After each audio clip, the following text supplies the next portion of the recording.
it's Faith again and welcome back to my channel. So I am back again for another makeup tutorial, and this time it will be on this look.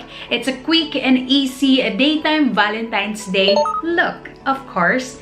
And this video is in collaboration with my best friend, Candy in the Land of Sushi. That's her YouTube channel, guys. Her nickname's Candy and she's based in Japan. You can check her channel out, guys, if you want to go to Japan, if you have a trip to Japan soon. So you can get tips from her on how to save money in Japan, where to go, and basta. Basically about Japan. And if you want to teach English in Japan, then go check her channel out. My best friend and I'm going to call her Candy because that's her nickname. Candy and we decided to create a Valentine's Day look, and for me, I chose the daytime, and her makeup look will be the glamorous nighttime Valentine's Day look. So dalawa yung options niyo, guys. Kung may date kayo sa umaga, eto yung sa akin. Kung may date kayo sa gabi, then yung sa kanya will be perfect for you. In today's video, I created this eye makeup look using the Ecru Squad Palette from Detail Makeover because I am in love with that palette. I'm in love with Detail Makeover. I'm so proud with Detail Makeover because it's a local brand and it's good. Before we jump into the makeup tutorial, please don't forget to click that subscribe button down below and the notification bell if you want to be notified for my future videos. So without further ado, let's go ahead with the tutorial. Yes. I already did my base makeup and my brows, so let's proceed to the eyes. And today I will be using my Detail Makeover palette, which is the Ecru Squad Palette.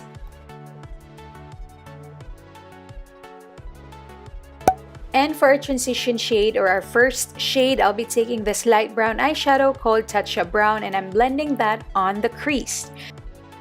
Take your time on blending your transition shade, guys, because kahit transition shade to, importante pa rin na dapat seamless yung effect niya. So, take your time on blending. Blending is the key, don't forget.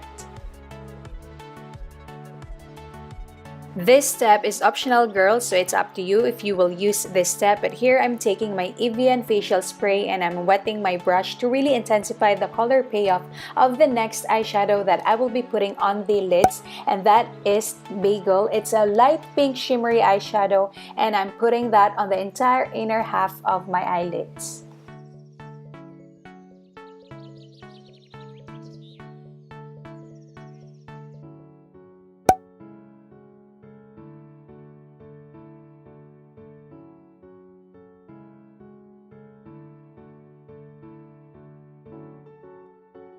Then I'm taking this shade called Santan. It's a dark pink shimmery eyeshadow, and I'm putting that on the entire outer half of my lids.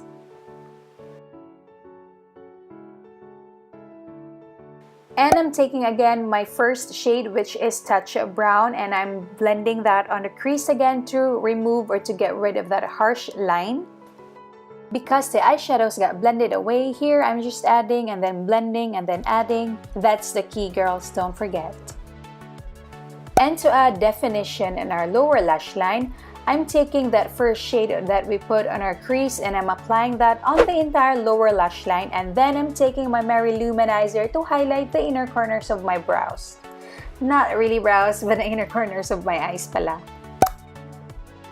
Last step on the eyes is our brow bone highlight, and I'm using this shade called Biscuit. It's a white matte eyeshadow, not really white but a cream eyeshadow, and I'm putting that on my brow bone area. And now we go back to the face. Here I'm using my Colourpop Private Party Bronzer, and I'm bronzing my face with this, at the same time contouring my face with this. So I'm applying that on the hollows of my cheekbones and my foreheads para naman mas slim down yung aking forehead, and then of course on my jawline.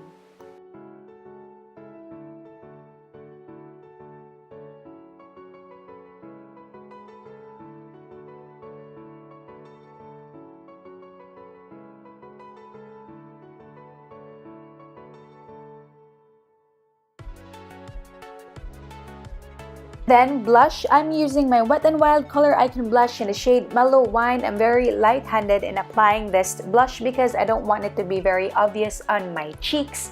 So yes, guys, always top off the excess whenever you want to use this blush because This blush is so pigmented. And for my highlight, I'm using my Maryloumanizer by the Balm, and I'm applying that, or I'm putting that on the areas of my face that I want to highlight, like my cheekbones, bridge of my nose, and my cupid's bow.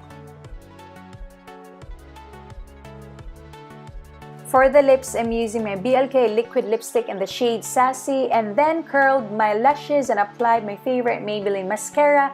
And to seal everything, I'm using my L'Oreal Infallible Pro Matte Setting Spray. That's it for today's video. I hope you enjoyed today's video, and if you did, please don't forget to give it a thumbs up, comment, and subscribe to my channel if you haven't already. And of course, before you leave, I'm going to link my best friend's YouTube channel on the description box below, Candy in the Land of Sushi, guys. Please don't forget, give her some love and subscribe to her channel. Yeah, that's it. Wala na ba akong nakalimutan? I think wala na. That's it. I'll see you in my next video. Bye-bye!